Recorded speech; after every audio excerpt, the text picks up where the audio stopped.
What's up, y'all? Back at it again. Coach K Fun Day. We was talking about on the church committee and how to use mustard gas, you know what I'm saying? How the US Army, CIA, the US government in general use mustard gas on black people. Now this came from the NPR, for what it's worth, you know what I'm saying, for how you feel about them. Written in 2015. We're gonna go through this. This is all stemming from the church committee. They admitted to this stuff in the church commission in 1975. We still come out of book two. You know what I'm saying? So this is where we at. This is how we living right about now. Secret World War II chemical experiments tested troops by race. All right. So even in the military, they still testing the by, you know what I'm saying? With you under their guidance in general, all that stuff or whatever. You sign over your life. As a young U.S. soldier and during World War II, Ronald Edwards knew better than refuse an assignment. When officers led him and a dozen others into a wooden gas chamber and locked the door, he didn't complain. None of them did. Then a mixture of mustard gas and a similar agent called Lewisite was piped inside. It felt like he was on fire, recalled Edwards, now 93 years old. Guys started screaming and hollering and trying to break out. And then some of the guys fainted. And finally, they opened the door and let us out. The guys they were in bad shape. Edwards was one of 60,000 enlisted men enrolled in one secret government program formerly declassified in 1993 to test mustard gas and other chemical agents on American troops. But there was a specific reason he was chosen. Edwards was African American. They would say they were being tested to see what effects these gases would have on black skin, Edwards says. The NPR investigation has found evidence that Edwards' experience was not unique. While the Pentagon admitted decades ago, this is during the church commission, they don't tell you the church committee, you know what I'm saying? While the Pentagon admitted decades ago, out the book we coming in, church commission, book 2, that it used American troops as test subjects in experiments with mustard gas. Until now, officials have never spoken about the test that the group subjects by race. The groups were subject by race. For the first time, NPR has tracked down some of the men that is used in the race-based experiments. And it wasn't just for African Americans. Japanese Americans were used as test subjects, serving as proxy for the enemy, so scientists can explore how mustard gas and other chemicals might affect Japanese troops. Puerto Rican soldiers were also singled out. White enlisted men were used as scientific control groups. Now, what I mean by the control group is, control groups in science mean, nothing ain't gonna happen to this group. We done did something to this group. We already know the effects. We know ain't nothing gonna happen. So the white boys were safe. You know what I'm saying? It was okay. You know what I'm saying? Their reactions were used to establish what was normal and then compared to the minority groups. All of the World War II experiments with mustard gas were done in secret and weren't recorded on the subject's official military records.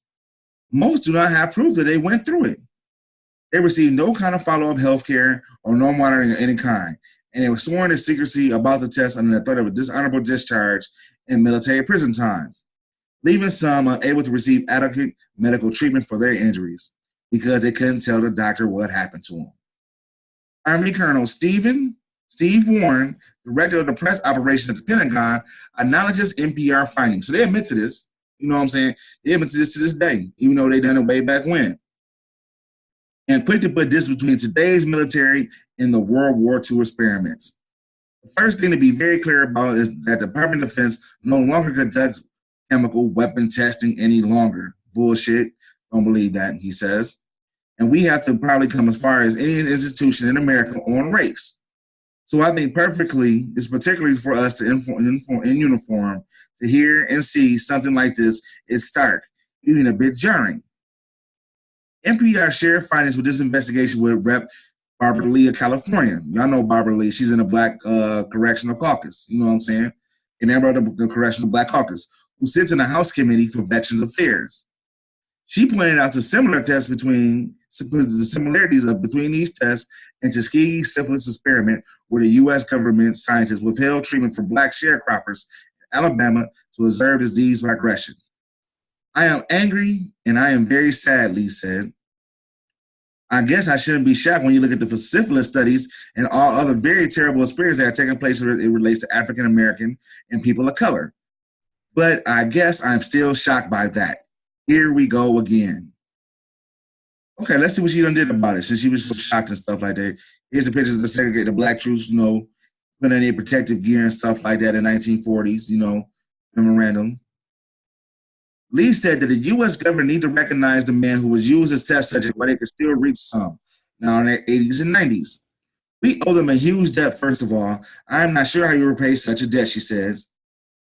Mustard gas damaged the DNA within seconds of making contact.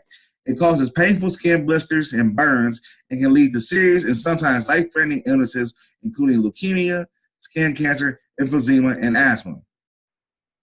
In 1991, federal officials for the first time admitted that the military conducted mustard gas experiments on enlisted men during World War II. But I already showed you, they've been admitted to that, back in the 70s. Around the same time they was meant to ski. Ain't nothing really happened. According to declassified records published soon after, 3 types of experiments were done.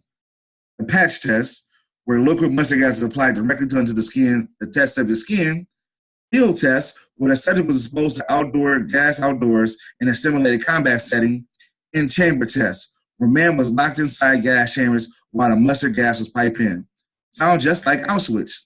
Except, they just, people ain't getting gassed to death. They still the same eugenics program. Still the same shit. Still the same eugenics program that they had back in Auschwitz and all that, the Kaiser Institute, As I said in one of my early videos about the progressive liberalism in Wilson, John Hopkins in Baltimore was a school founded off of this theory of thought. All right, let's get back to the reading. Even once the program was declassified, however, the race-based experiments remained largely a secret until a researcher in Canada disclosed some of the details in 2008. Susan Smith, a medical historian at the University of Alberta in Canada, published an article in the Journal of Law, Medicine, and Ethics. In it, she suggests that Black and Puerto Rican troops were tested in search of the ideal chemical soldier.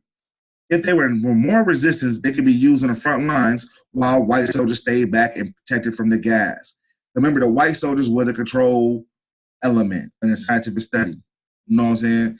So if the Black and Puerto Rican soldiers were more resistant to the gas, they're going to put them to the front line to fight the enemy while the white boys stayed back.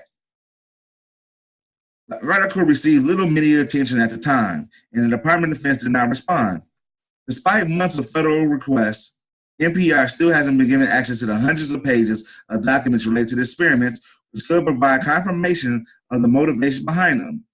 Much of what we know about the experiments have been provided by the remaining living test subjects. Juan Lopez Negron, who was Puerto Rican, said he was involved in experiments known as the San Jose Project. All right? The San Jose Project, something we got to look into, you know what I'm saying? The San Jose Project. Military documents show more than 100 experiments took place on a Panamanian island chosen for its climate, which is similar to the islands in the Pacific. Its main function, according to military documents obtained by NPR, was to gather data on the behavior of lethal chemical agents. Lopez Negron, now 95 years old, says he and other test subjects were sent in the jungle and bombed with mustard gas sprayed from U.S. military planes flying overhead. We had uniforms to protect ourselves, but the animals didn't. They were rabbits. They all died. Lopez Negron said that he and the other soldiers felt burnt and almost sick immediately. I spent 3 weeks in the hospital with a bad fever. Almost all of us got sick, he said. Edwards said crawling through the field saturated with mustard gas day after day as a young soldier took a toll on his body. It took off the skin of your hands. Your hands just rotted, he says. He never refused or questioned the experiments as they were occurring. Defiance was unthinkable, he said, especially for Black soldiers. You do what they tell you to do, and you ask no question, he said. Edwards consistently scratches at the skin on his arm and his legs, with breakouts of rashes in places where he was burned by the chemical weapons more than 70 years ago. During outbreaks, his skins fall off in flakes that pile up on the floor. For years, he carried around a jar full of flakes to try to convince the people that what he went through. But while Edwards wanted people to know what happened to him and others, like Lucio Besso, didn't like to talk about it. His son, David Besso, first heard about his father's participation as a teenager, one even sitting down in the living room. David Bessel asked that about the Army recommendation hanging on the wall. David Bessel, who was now retired from the Army, said the war stood out from several others displayed beside it. Generally, they were kind of generic about doing a good job, he said, but this one was a bit unusual. The commendation received from the Army Office of Chief of Personnel Chemical Warfare Service says these men participated beyond the call of duty by subjecting themselves to pain, discomfort, and possible permanent injury for the advancement of research and the protection of our armed forces. Attached was a long list of names. Where Louis Bisso's name appeared on page 10, the list began to take a curious similarity. Names like Tepamachi, Kawasaki, Hashi, and Saki, and at least 3 dozen Japanese and American names in a row. It was interesting to see the chemical weapons would have the same effect on Japanese as they did on white people. Busso said his father told him that even that I guess they was contemplating to use them on the Japanese. Here's a picture of the recommendation of the guy Busso, you know what I'm saying? Now, he stayed in the military for a while. Documents were released by the Department of Defense in the 1990s showed that the military developed at least one secret plan to use mustard gas offensively against the Japanese. The plan, which was approved by the Army's highest chemical warfare officer, could easily kill 5 million people. Japanese American, African American, and Puerto Rican troops were confined to segregated units during World War II. They were considerably less capable in their white counterparts and were assigned jobs accordingly, such as cooking and driving dump trucks. Susan Masamoto, her husband, Tom, who died in 2004 of pneumonia, told his wife that he was okay with the testing because he felt like it was to prove that he was a good U.S. citizen. He said he was okay with the testing to prove that he was a good U.S. citizen. This is another trick we fall into, you know what I'm saying, y'all? Hey, don't fall into their stuff. Don't sacrifice yourself like this, man. Hopefully generations of, you know what I'm saying, are a lot more smarter than that now. You know what I'm saying? Prove they're good citizens of the United States. Dashi Matsumoto remembers FBI agent coming to her home during the war, forcing her to burn Japanese books, just like in Germany, same stuff. Forcing them to burn Japanese books and music to prove their loyalty to the United States. Later, they were sent to live in a internment camp in Arkansas. Yamamoto said her husband, faced similar scrutiny in the military.